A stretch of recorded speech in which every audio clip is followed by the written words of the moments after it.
We are now prepared to destroy more rapidly and completely every productive enterprise the Japanese have in any city. A single bomb that can turn an entire city into a pile of ash in seconds. Nuclear weapons have the power to obliterate everything in their path. The moment we enter the house came tremendous flash.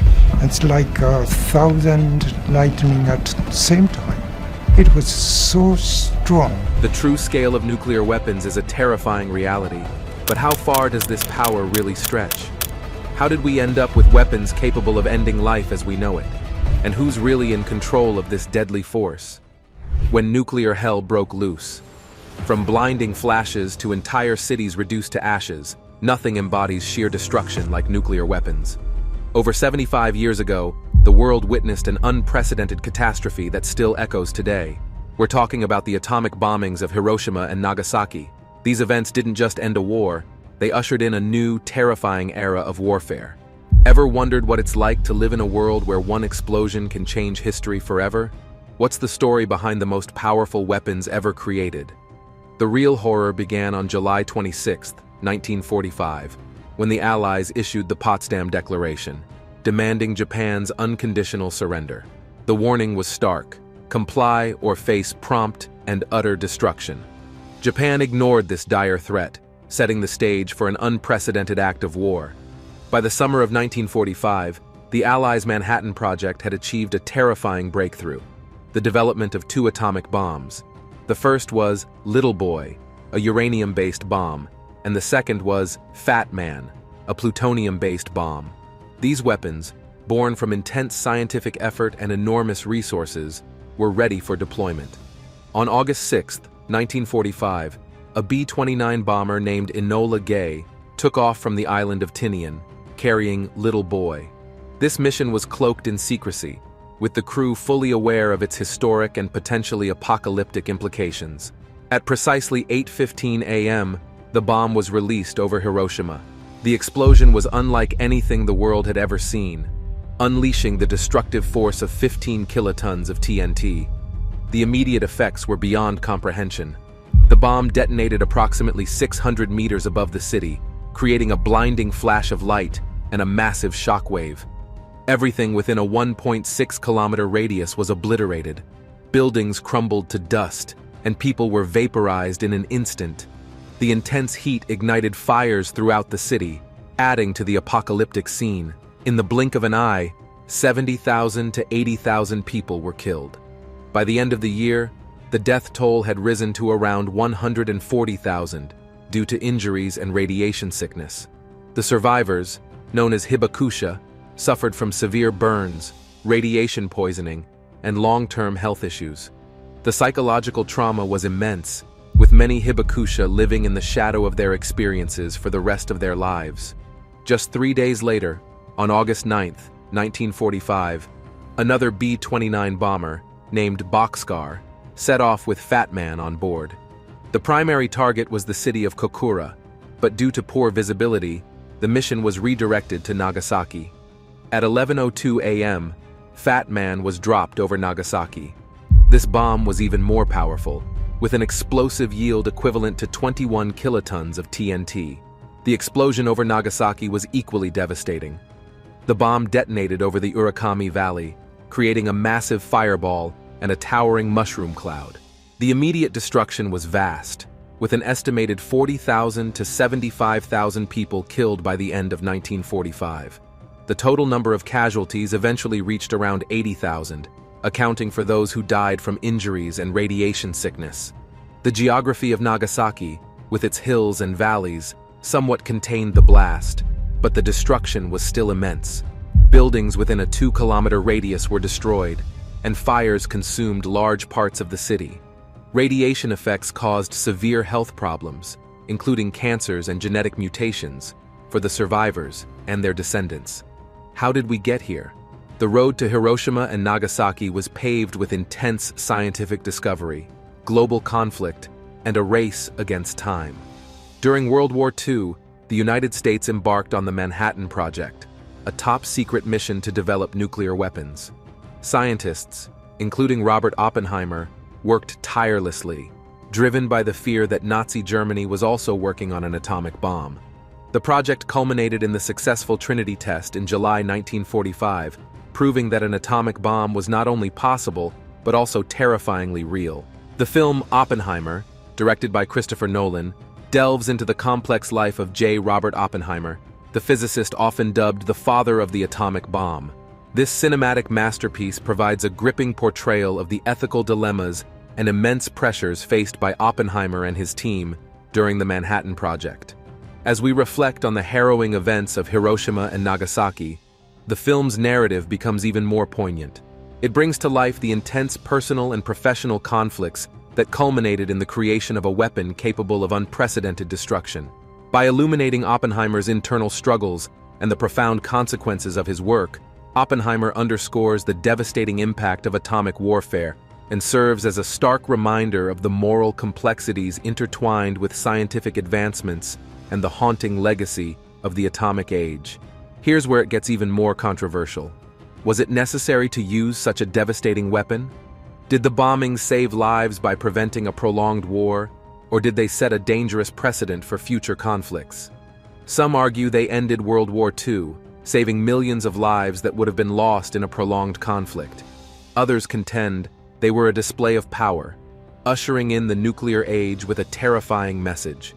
President Truman's decision remains one of the most debated in history. He claimed it was necessary to force Japan's surrender and avoid a costly invasion. However, the ethical implications and the immense civilian casualties have led many to question this justification. Did the end justify the means? This moral quandary adds a dark layer to the story of Hiroshima and Nagasaki. The legacy of Hiroshima and Nagasaki extends beyond the immediate destruction. These events serve as a grim reminder of the catastrophic consequences of nuclear warfare and the urgent need to prevent such weapons from being used again. The Hibakusha, despite their immense suffering, have dedicated their lives to advocating for peace and ensuring that such tragedies are never repeated. In Hiroshima, the Peace Memorial Park and Museum stand as solemn reminders of the devastation caused by the atomic bomb. The atomic bomb dome, a preserved ruin of one of the few buildings left standing near the hypocenter, serves as a powerful symbol of the destructive power of nuclear weapons. Each year, on August 6th, people gather to commemorate the victims and renew their commitment to peace. Nagasaki's Peace Park and Atomic Bomb Museum also serve as poignant reminders of the horrors of nuclear war. The park features statues and monuments dedicated to peace and the memory of the victims. The museum documents the events of August 9, 1945, and educates visitors about the consequences of nuclear weapons. The ethical implications of the bombings continue to provoke debate. Were they truly necessary to end the war, or were they a demonstration of military might aimed at the Soviet Union? This question adds a layer of controversy to the already tragic events. The bombings have become a symbol of the moral and ethical dilemmas posed by nuclear weapons. In the years following the bombings, the world witnessed the birth of the nuclear age. The destruction of Hiroshima and Nagasaki served as a grim reminder of the potential for annihilation posed by nuclear weapons. The immediate horror of the bombings spurred international efforts to control and limit the spread of these weapons. The Cold War era saw the development and stockpiling of thousands of nuclear warheads, each more powerful than the last. The fear of nuclear war influenced global politics, culture, and society. The threat of annihilation permeated art, literature, and everyday life. Duck and cover drills became a common practice in schools, and the bombings spurred scientific and humanitarian efforts to understand and mitigate the effects of radiation. How did the legacy of these early nuclear weapons lead to the creation of even more powerful and precise weapons, like the B-83, the ultimate weapon of destruction? Today, the United States' most powerful nuclear weapon is the B-83, a powerhouse with a maximum yield of 1.2 megatons of TNT. That's right, 1.2 megatons. But the B-83 isn't just about raw power. It's also about precision, safety, and versatility. Ever wondered what kind of power could obliterate a city in seconds? Introduced in 1983, at the height of the Cold War, the B-83 has remained a cornerstone of the U.S. nuclear arsenal. It's designed with enhanced safety features to prevent accidental detonation. Imagine handling a weapon that could end civilization if mishandled. Talk about high stakes. But what makes the B-83 truly fascinating is its range of applications. This isn't just a bomb that sits in a silo waiting for a doomsday scenario. The B-83 is part of projects that sound like they're straight out of a sci-fi thriller. Have you heard about the Nuclear Bunker Buster project? This initiative explores the B-83's potential to penetrate and destroy deeply buried underground facilities. Think of it as the ultimate tool for neutralizing hardened targets that conventional weapons can't touch. The idea is to use the B-83 to obliterate subterranean bunkers, command centers, or weapons storage sites that are otherwise impervious to attack.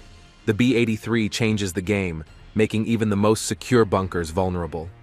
It's a chilling reminder of the lengths to which nations will go to ensure they can neutralize threats, no matter where they're hidden. And the intrigue doesn't stop there. The B-83 is also being considered for asteroid impact avoidance strategies. That's right, using a nuclear bomb to deflect or destroy an asteroid racing towards Earth.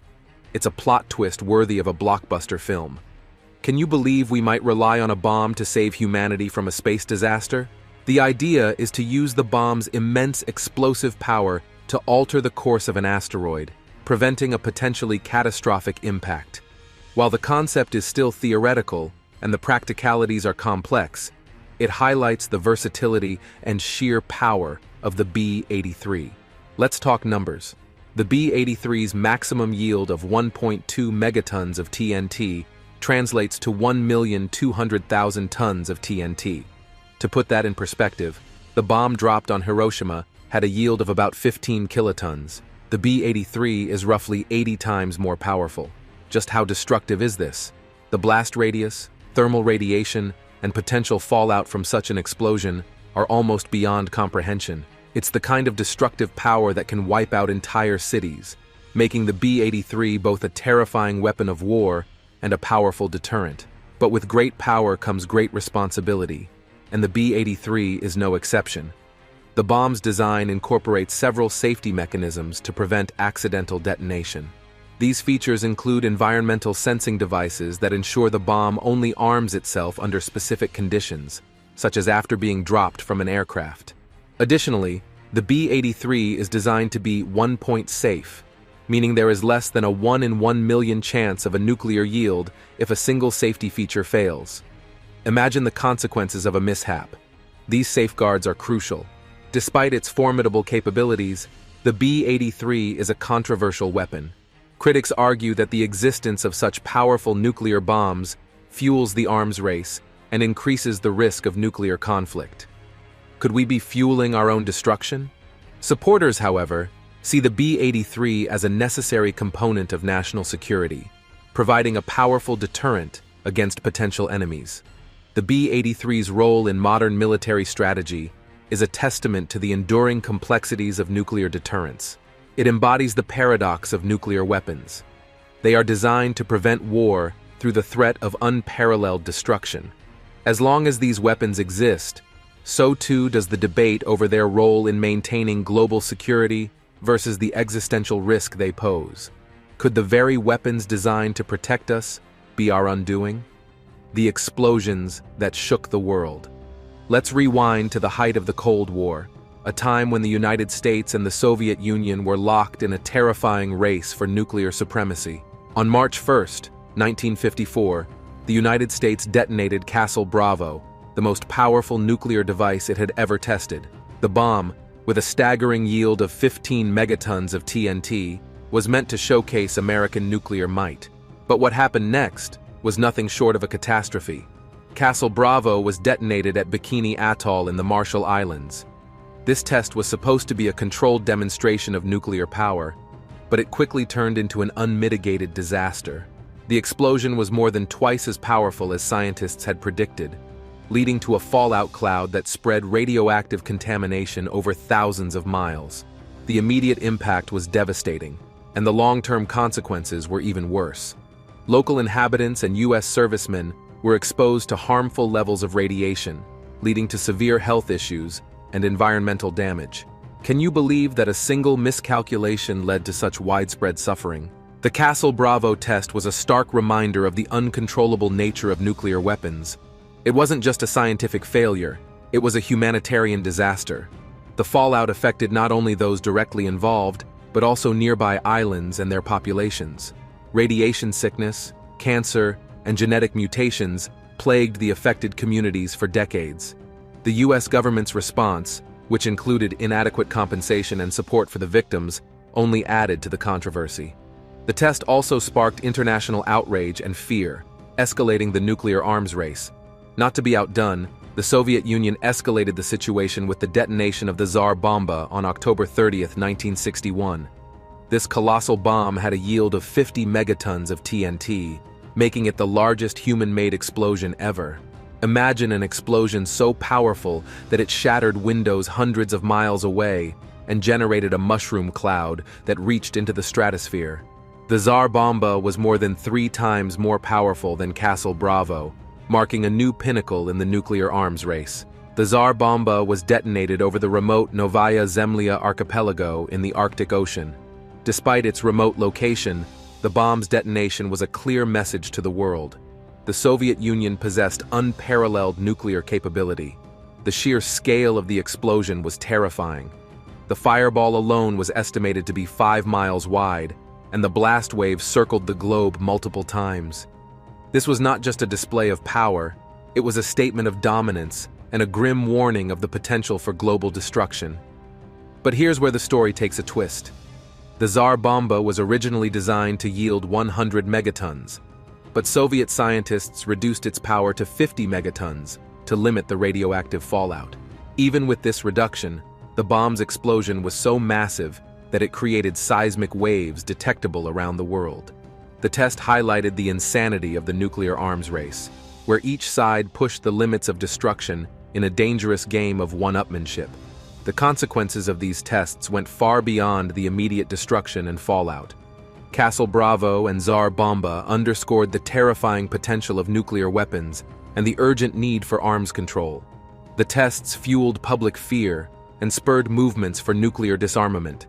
Internationally, they led to treaties aimed at limiting the spread and testing of nuclear weapons, such as the Partial Test Ban Treaty of 1963. How did the terrifying potential of nuclear weapons and the global push for arms control shape the very strategies that defined the Cold War? The nuclear arms race and mutual assured destruction. Nuclear arms race, a terrifying period when the United States and the Soviet Union built up arsenals so vast that they could destroy the world many times over. Ever heard of mutual assured destruction, or MAD? It's a doctrine that suggests if either superpower launched a nuclear attack, both the attacker and the defender would face total annihilation. This concept didn't just deter nuclear war, it defined global politics and security for decades. The doctrine of mutual assured destruction emerged from this frantic buildup. MAD is based on the idea that a full-scale use of nuclear weapons by 2 or more opposing sides would result in the complete annihilation of both the attacker and the defender.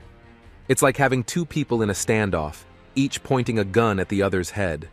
The result? A tense balance of terror where neither side dares to pull the trigger. This strategy paradoxically created a form of stability, as the sheer horror of total destruction kept both superpowers from launching a first strike. But let's add some controversy to the mix. Was MAD really a stabilizing force? Or did it just fuel a dangerous game of brinkmanship, pushing both sides closer to disaster? Critics argue that the constant threat of nuclear war led to several close calls, where miscommunication or technical glitches nearly triggered catastrophic conflict. The Cuban Missile Crisis in 1962 is a prime example. For 13 days, the world teetered on the edge of nuclear war as the United States and the Soviet Union faced off over missiles in Cuba. It was a nerve-wracking demonstration of how quickly things could escalate and how devastating the consequences could be. The nuclear arms race wasn't just about bombs and missiles. It was about strategy and technology. Both superpowers developed second strike capabilities, ensuring they could retaliate even if attacked first. Submarines armed with nuclear missiles, long-range bombers, and intercontinental ballistic missiles formed the triad of nuclear deterrence. The message was clear: no matter what, a counter-strike was inevitable. This deadly game of chess meant that any aggressive move would be suicidal. And here's a twist. While MAD may have prevented direct conflict between the superpowers, it didn't stop the proliferation of nuclear weapons. Other nations, including the United Kingdom, France, China, India, and Pakistan, joined the nuclear club. Each new member added to the complexity and danger of the global nuclear landscape. Could a regional conflict escalate into a full-blown nuclear war? The risk was, and remains, terrifyingly real. The terrifying power of nuclear weapons has forever shaped global security and politics. But with such destructive potential, can we ever truly control them? Let us know what you think in the comments below. And if you found this deep dive compelling, stay tuned for more gripping tales from the nuclear age.